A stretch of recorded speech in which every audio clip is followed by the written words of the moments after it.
নমস্কাৰ, মই মিৰ্জাপুৰ হক। মই আজি উপস্থিত আছোঁ আমাৰ খ্ৰীষ্টান পশ্চিমৰ কাৰ্যালয়ত। প্ৰথমতে কাৰ্যালয়টো চাই লওক। এয়া হ'ল আমাৰ কাৰ্যালয়ৰ পৰিৱেশ। বৰ্তমান এটা উখল মাখল পৰিৱেশ হৈ আছে। এই পৰিৱেশত আমি কিয় একত্ৰিত হৈছোঁ, কি ধৰণে আমি কাম কৰিছোঁ, এইটো জানিবৰ কাৰণে আপোনাক মই এগৰাকী ব্যক্তিত্ব লগাই দিছোঁ। এয়া হ'ল আমাৰ অসীম চলিহা ছাৰ, তেখেত প্ৰফেচৰ গোলাঘাটৰ পৰা।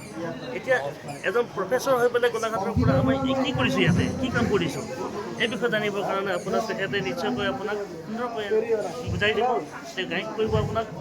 আপুনি মাত্ৰ তেখেতৰ পৰা জানিব চেষ্টা কৰক যে আমি কি ধৰণে এটা কাম কৰিব উপাৰ্জন ল'ব পাৰোঁ।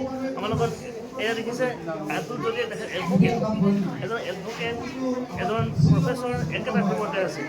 গতিকে একেটা সময়তে এজন এডভোকেট, এজন প্ৰফেচৰ হৈ পেলাই যেতিয়া নেকি আমালোক কাম কৰিবলৈ সক্ষম হৈছে। বাইদেউ আছে, এই বাইদেউ আছে। গতিকে এই সকলো ব্যক্তি ইয়াতে যে কাম কৰিবলৈ সক্ষম হৈছে, ইয়াৰ মূলতে আছে আমাৰ এই প্লেটফৰ্মটো বেকগ্ৰাউণ্ড আৰু বেকবন। গতিকে নিশ্চিতভাৱে এইটো কোনো প্ৰবঞ্চনা নহয়।